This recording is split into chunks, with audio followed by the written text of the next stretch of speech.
नमस्कार।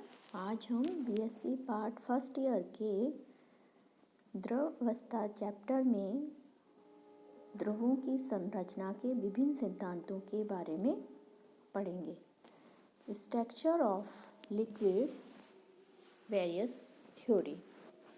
सबसे पहले द्रवों की संरचना के बारे में बताने के लिए जो सिद्धांत प्रतिपादित हुआ है वह है द्रव गैस का विस्तारित रूप, liquids as an extension of gases।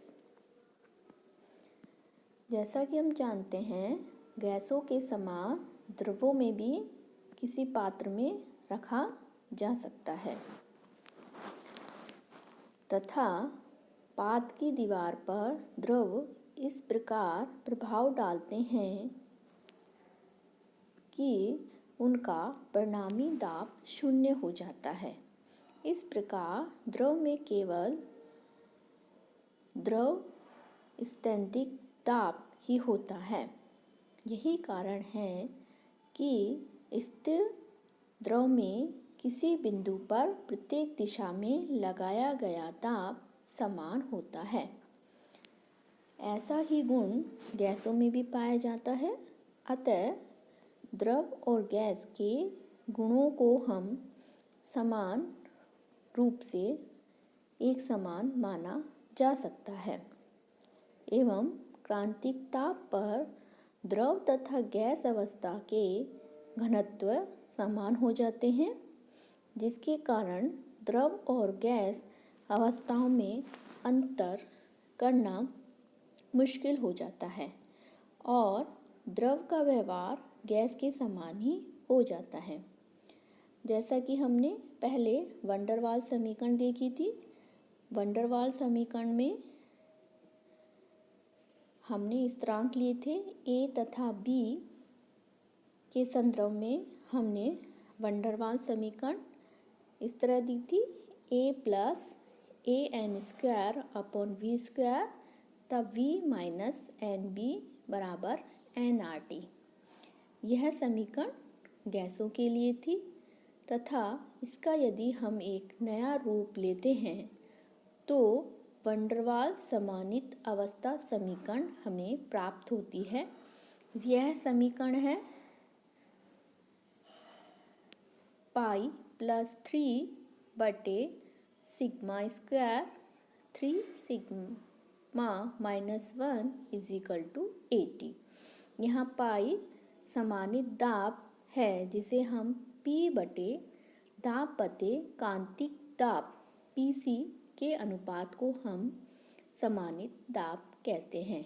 इसी तरह समानित आयतन यानी कि रिड्यूस वॉल्यूम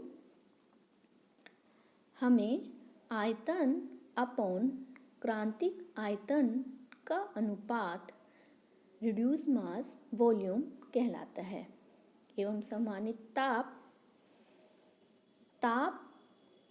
अपॉन क्रांतिक ताप का अनुपात समानित यानी कि रिड्यूस टेम्परेचर कहलाता है।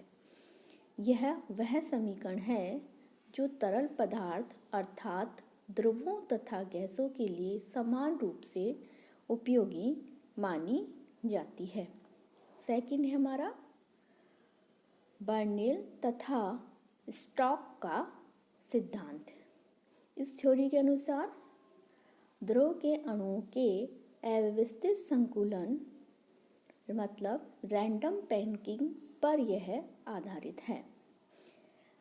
बर्नौली ने द्रवों की ठोस तथा गैस अवस्थाओं में तुलना नहीं की बल्कि द्रवों को मात्र अणुओं का एक रैंडम पैक ही माना, जिसमें अणु अव्यवस्थित रूप से पाए जाते हैं, परंतु फिर भी यह अपेक्षाकृत पास होते हैं। यहाँ हमने लकड़ी और प्लास्टिक की गेंदों के द्वारा बनाए हुए मॉडल जो कि चित्र में दिखाया गया है। इस मॉडल के अनुसार द्रव के अणु अनियमित बहुफलकीय पॉलीहाइड्रल आकृति बनाते हैं, जिसमें सामान्यतः प्लेन्स की संख्या 13 तथा तल की आकृति वह पंचभुजीय होती है। इस प्रकार यह संरचना एक क्लोज पैकिंग को प्रदर्शित करती है, परंतु संकुचन ढीला होना भी बताती है। इस प्रकार द्रव में लघु प्रसार यानी शॉर्ट रेंज की व्यवस्था पाई जाती है, परंतु लॉन्ग रेंज की अव्यवस्था पाई जाती है। द्रव अवस्था को आकर्षण बल के प्रभावित नहीं करते, बल्कि प्रतिकर्षण बल अधिक प्रभावित करते हैं। अतः द्रवों की संरचना में कोऑर्डिनेशन संख्या यानी कि समन्वय संख्या 4 से लेकर 14 के बीच में परिवर्तित होती रहती है। यह था हमारा बर्नौली तथा स्टोक्स का सिद्धांत। अब थर्ड है द्रवों की आयरिंग सिद्धांत।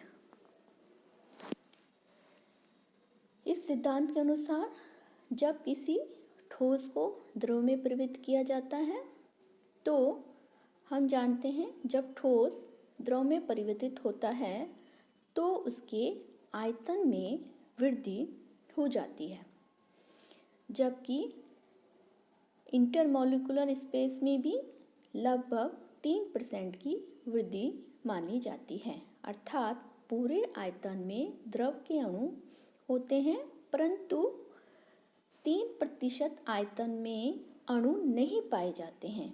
इस प्रकार रिक्त स्थान यहाँ पर उपस्थित होता है। आयरिंग ने इन रिक्त स्थानों को मुक्त आयतन यानी कि फ्री वॉल्यूम की संख्या दी।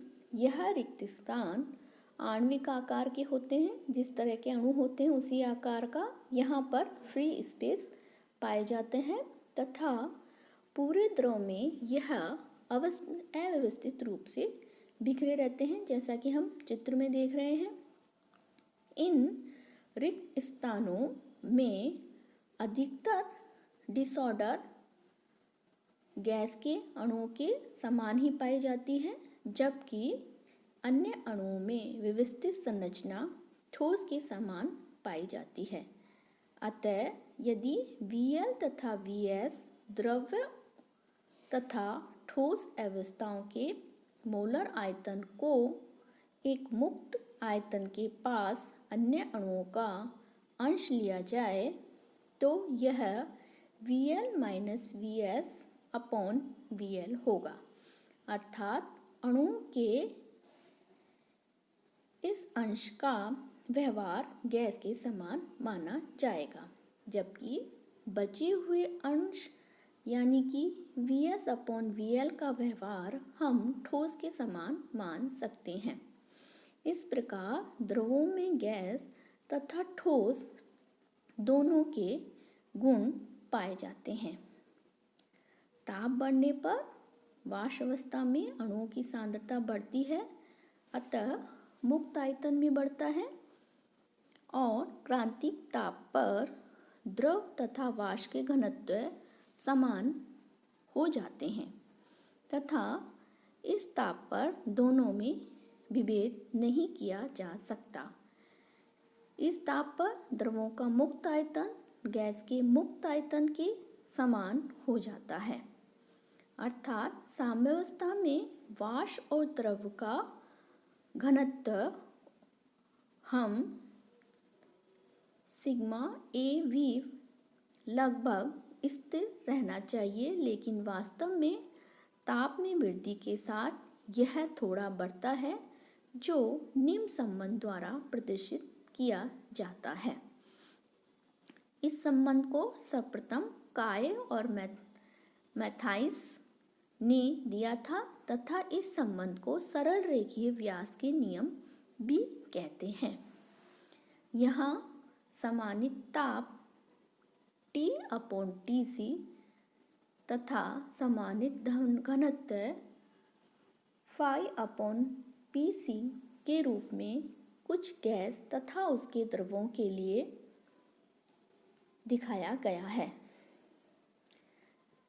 यहाँ पे हम चित्र में सरल रेखीय व्यास के नियम के अनुसार बनाया हुआ चित्र देखते हैं। आयरिंग तथा री के अनुसार किसी द्रव का ऊष्माधारिता को हम उपयुक्त विवेचन के आधार पर ज्ञात किया जा सकता है, जिसे निम्न समीकरण द्वारा व्यक्त किया गया है। यहाँ R एक गैस कांस्टेंट है तथा इस समीकरण का परिकलन मान प्रायोगिक मान से काफ़ी मैच खाता है। अतः विशेष रूप से एक परमाणुीय द्रवों के लिए इस सिद्धांत से पुष्टि होती है। यह तय हमारे द्रवों की संरचना को समझने के लिए विभिन्न सिद्धांत। नमस्कार।